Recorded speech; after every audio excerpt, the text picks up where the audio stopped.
Assalamualaikum warahmatullahi wabarakatuh. Kami dari kelompok 8 akan menjelaskan tentang integrasi matematika dalam keuangan syariah. Sebelumnya, izinkan saya untuk memperkenalkan anggota kelompok 8. Yang pertama, saya sendiri Naila Lutfiatuni Amah dengan nomor induk mahasiswa 21204001, dan yang kedua Elva Dwi Nur Ifada dengan nomor induk mahasiswa 21204019. Pada video kali ini, kelompok 8 akan membahas tentang sukuk negara retail dan asuransi syariah. Langsung saja, untuk pembahasan yang pertama tentang sukuk negara retail. Sukuk negara retail atau yang biasa disebut dengan sukri adalah surat berharga yang diterbitkan berdasarkan prinsip syariah yang dijual kepada individu atau perseorangan warga negara Indonesia melalui agen penjualan di pasar perdana. Keuntungan dari sukri didapatkan dari penggunaan skema transaksi ijarah atau sewa-menyewa.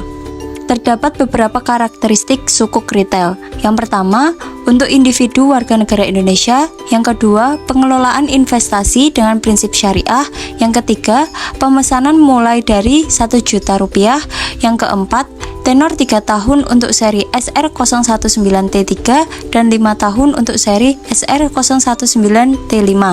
Yang kelima, imbalan tetap dibayarkan setiap bulan. Yang keenam, dapat diperdagangkan di pasar sekunder antar investor domestik. Contoh sukuk negara retail yang memiliki waktu 3 tahun. Yang pertama, seri SR001 di mana jatuh tempo 25 Februari 2012. Yang kedua, seri SR002 di mana jatuh tempo 10 Februari 2013. Yang ketiga, seri SR003 di mana jatuh tempo 21 Februari 2014. Yang keempat, seri SR004 di mana jatuh tempo 21 September 2015. Yang kelima, seri SR005 di mana dimulai dari tanggal 27 Februari 2013 sampai jatuh tempo 27 Februari 2016. Yang keenam, seri SR006 di mana dimulai dari tanggal 5 Maret 2014 sampai jatuh tempo 5 Maret 2017. Yang ketujuh, seri SR007 di mana dimulai dari tanggal 11 Maret 2015 sampai jatuh tempo 11 Maret 2018. Yang ke-8, seri SR008 di mana dimulai dari tanggal 10 Maret 2016 sampai jatuh tempo 10 Maret 2019. Yang terakhir, seri SR009 di mana dimulai dari tanggal 10 April 2017 sampai jatuh tempo 10 Maret 2020. Nilai nominal dari sukuk per unit adalah 1 juta rupiah dengan pembelian minimal 5 juta rupiah dan berlaku kelipatan dengan maksimum pembelian sebesar 5 miliar. Jadi, minimum pembeliannya 5 juta yang dihargai per unitnya itu 1 juta rupiah dan maksimum pembeliannya 5 miliar. Keuntungan yang didapatkan dari sukuk retail ini biasanya lebih baik dibandingkan dengan bunga deposito. Selanjutnya, kita akan membahas tentang hasil berdasarkan periode kepemilikan SR. Inilah yang akan kita hitung di materi tentang sukuk retail, yakni berapa pendapatan yang akan kita terima jika kita memiliki investasi yang berupa sukuk retail ini selama kepemilikan. Karena terdapat periode kepemilikannya, jadi kita bisa menjualnya kapanpun tergantung dengan keinginan kita. Untuk contoh yang pertama, di dalam soal tersebut diketahui investor X membeli sukuk retail di pasar perdana pada tanggal 4 Maret 2013. Perhatikan tanggalnya, sebesar 10 juta rupiah.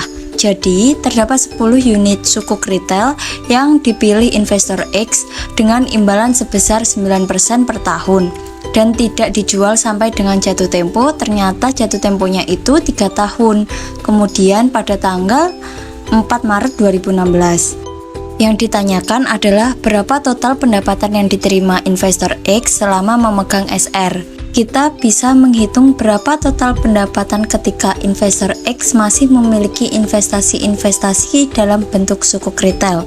Untuk langkah yang pertama, kita bisa menghitung terlebih dahulu imbalan per bulannya. Di sini yang perlu kalian perhatikan, dalam berinvestasi pasti nantinya akan dikenakan biaya pajak penghasilan, yaitu sebesar 15%. Jadi, kita hitung dulu imbalan per bulannya sebelum terkena pajak penghasilan. Bisa diperoleh dari imbalan per tahun dikalikan harga beli dikalikan lagi 1/12. Kenapa kok 1/12? Karena yang diminta itu per bulan. Jadi 9% dikalikan 10 juta lalu dikalikan lagi 1/12. Maka imbalan per bulan yang diperoleh investor X itu senilai Rp75.000. Untuk langkah yang kedua, kita akan menghitung imbalan per bulan setelah terkena pajak sebesar 15%.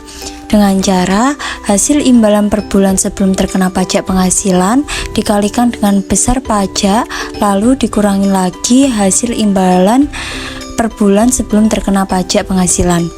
Jadi 75.000 dikalikan 15% lalu dikurangi 75.000 sehingga menghasilkan Rp63.750. Untuk langkah yang ketiga, kita akan menghitung pendapatan imbalan yang diperoleh investor X sampai dengan jatuh tempo. Jatuh temponya itu 3 tahun atau 36 bulan. Menghitungnya dengan cara imbalan per bulan setelah pajak penghasilan dikalikan jatuh tempo per bulannya. Jadi Rp63.750 dikalikan 36 bulan sehingga menghasilkan Rp2.295.000. Untuk langkah yang keempat, kita akan menghitung prinsipal yang diterima oleh investor X pada saat jatuh tempo.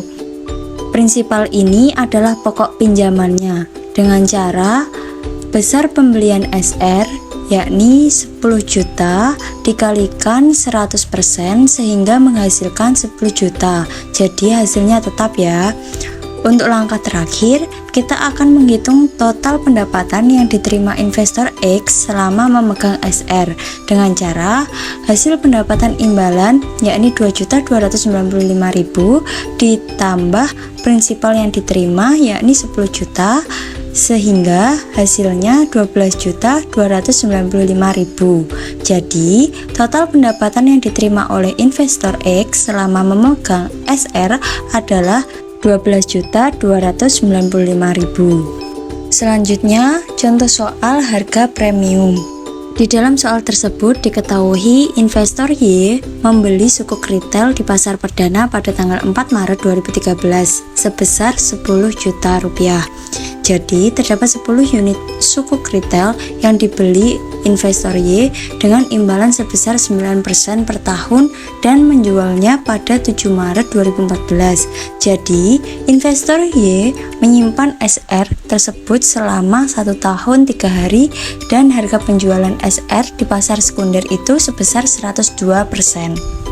Yang ditanyakan adalah berapa total hasil penjualan pasar sekunder investor Y. Langkah pertama yang bisa kita hitung adalah imbalan periode berjalan selama 3 hari sebelum terkena pajak penghasilan dengan cara 3/31 di mana 3 adalah periode berjalannya dan 31 adalah banyaknya hari selama 1 bulan. Lalu dikalikan imbalan per tahunnya dikalikan lagi 1/12 sehingga menghasilkan 7.258,06. Untuk langkah yang kedua, kita akan menghitung imbalan periode 3 hari setelah terkena pajak penghasilan sebesar 15%. Kita bisa menghitungnya dengan cara hasil imbalan sebelumnya yaitu 7.258,06 dikalikan 50% lalu dikurangi hasil imbalan sebelumnya yaitu 7.258,06 sehingga menghasilkan 6.169,35. Untuk langkah yang ketiga, kita bisa menghitung imbalan per bulan sebelum terkena pajak penghasilan. Itu bisa kita peroleh dari imbalan per tahun yaitu 9% dikalikan harga beli yaitu 10 juta lalu dikalikan lagi 1/12 sehingga diperoleh hasil Rp75.000. Untuk langkah yang keempat, kita akan menghitung imbalan per bulan setelah terkena pajak sebesar 15% dengan cara hasil imbalan per bulan sebelum terkena pajak penghasilan yaitu 75.000 dikalikan dengan besar pajak yaitu 15%, lalu dikurangi lagi hasil imbalan per bulan sebelum terkena pajak penghasilan sebesar 75.000 sehingga menghasilkan 63.750. Untuk langkah yang kelima, kita akan menghitung pendapatan imbalan yang diperoleh investor Y selama 1 tahun 3 hari dengan cara hasil imbalan periode berjalan selama 3 hari setelah terkena pajak penghasilan yaitu 6.169,35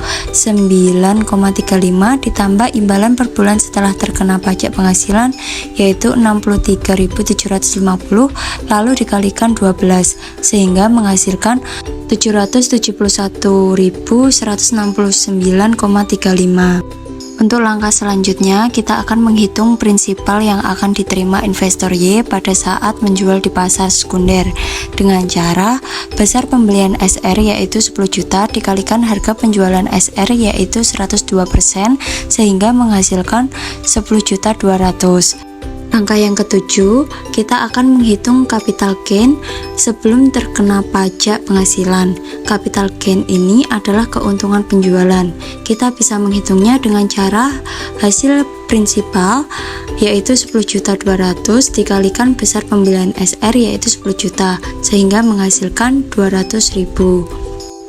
Langkah yang kedelapan, kita akan menghitung capital gain setelah terkena pajak penghasilan sebesar 15% dengan cara hasil capital gain sebelum terkena pajak yaitu 200.000 dikalikan 15% lalu dikurangi lagi hasil capital gain sebelum terkena pajak yaitu 200.000 sehingga menghasilkan 170.000.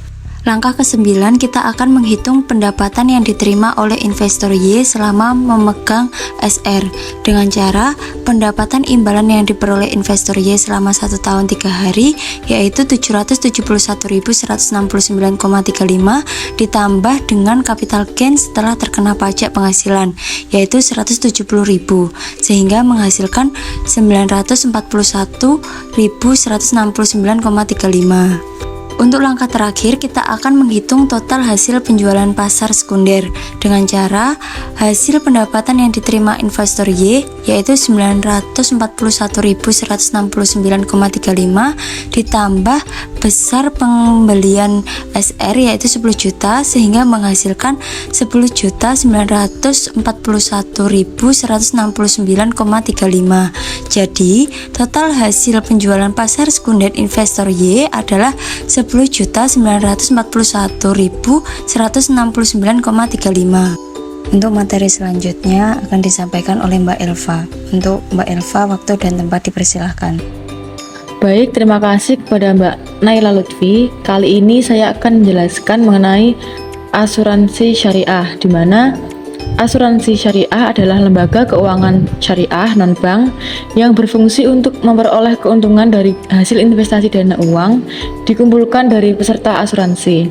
Pihak dalam pembagian bagi hasil terdiri dari perusahaan asuransi sebagai pengelola dana atau mudhorib dan peserta asuransi sebagai pemilik dana atau swahibul mal. Di dalam asuransi syariah terdapat dana pertanggungan untuk asuransi jiwa, di mana premi yang didapatkan akan dimasukkan 3 rekening tabungan, yaitu administrasi perusahaan, rekening tabungan pribadi peserta tafakul, serta rekening tabungan khusus atau tabarruk yang disediakan untuk pembayaran klaim kepada ahli waris jika di antara peserta ada yang ditakdirkan meninggal dunia atau mengalami musibah lainnya. Di dalam asuransi syariah terdapat 3 metode dalam penetapan uang pertanggungan. Yang pertama, ada metode Human Life Value, di mana dalam metode ini total jumlah rata-rata pendapatan setiap bulan dalam setahun dikalikan dengan ekspektasi lamanya dana tersebut menopang hidup ahli waris mampu untuk mendapatkan income sendiri. Untuk metode yang kedua yaitu metode income basis value. Pada metode ini jumlah rata-rata pendapatan setiap bulan dalam setahun dibagi dengan faktor pertumbuhan dana karena dana tersebut wajib disimpan dalam lembaga investasi selain bank. Untuk metode yang ketiga yaitu metode Financial Needs Based Value, di mana metode ini digunakan secara lebih spesifik untuk memproteksi kebutuhan finansial di masa mendatang, misalnya untuk dana pendidikan. Untuk lebih jelasnya, langsung saja kita masuk ke dalam contoh soal dalam asuransi syariah. Yang pertama ini adalah contoh soal menggunakan metode Human Life Value. Contohnya, seorang ayah berusia 35 tahun memiliki penghasilan bersih sebesar 5 juta setiap bulannya. Istrinya adalah seorang ibu rumah tangga. Mereka memiliki satu orang anak berusia 9 tahun. Jika sang ayah meninggal, keluarga dapat bertahan selama 5 tahun untuk biaya hidup dengan 5 juta per bulan tanpa menghitung return investasi atau pertumbuhan dana. Jika sang ayah meninggal, maka berapa uang pertanggungan atau UP optimalnya? Di sini dapat kita ketahui penghasilan bersihnya adalah 5 juta dan biaya hidupnya adalah 5 tahun. Yang ditanyakan adalah berapa biaya pertanggungan atau UP optimalnya. Maka dijawab rumusnya adalah UP sama dengan penghasilan bersih dikali 12 dikali biaya hidup, di mana 12 adalah jumlah bulan dalam 1 tahun. UP sama dengan 5 juta dikali 12 dikali 5 tahun dan menghasilkan 300 juta rupiah. Jadi uang pertanggungan atau UP optimalnya adalah sebesar 300 juta rupiah. Untuk contoh soal dengan metode yang kedua adalah menggunakan metode Income Based Value. Soalnya adalah seorang ayah berusia 35 tahun memiliki penghasilan bersih sebesar 5 juta setiap bulannya. Istrinya adalah seorang ibu rumah tangga. Mereka memiliki satu orang anak berusia 9 tahun. Jika sang ayah meninggal, keluarga dapat bertahan selama 5 tahun untuk biaya hidup dengan 5 juta per bulan tanpa menghitung return investasi atau pertumbuhan dana. Jika sang ayah meninggal, maka berapa uang pertanggungan atau UP optimalnya? Di sini dapat kita ketahui penghasilan bersihnya adalah 5 juta, biaya hidupnya 5 tahun, dan pertumbuhan dananya sudah dipastikan adalah 6%. Dan ditanya berapa uang pertanggungan atau UP optimal ayah. Kita dapat menggunakan rumus UP sama dengan penghasilan bersih dikali 12 per pertumbuhan dana, yaitu UP sama dengan 5 juta dikali 12 per 6% dan menghasilkan 1 miliar. Dan dapat kita hitung juga 1 miliar dikali 6% per 12 sama dengan 5 juta per bulan. Jadi uang pertanggungan optimalnya adalah 5 juta setiap bulan. Dan untuk contoh soal yang terakhir yaitu menggunakan metode Financial Needs Based Value. Untuk soalnya adalah seorang ayah ingin menjalankan asuransi untuk memproteksi biaya pendidikan anaknya.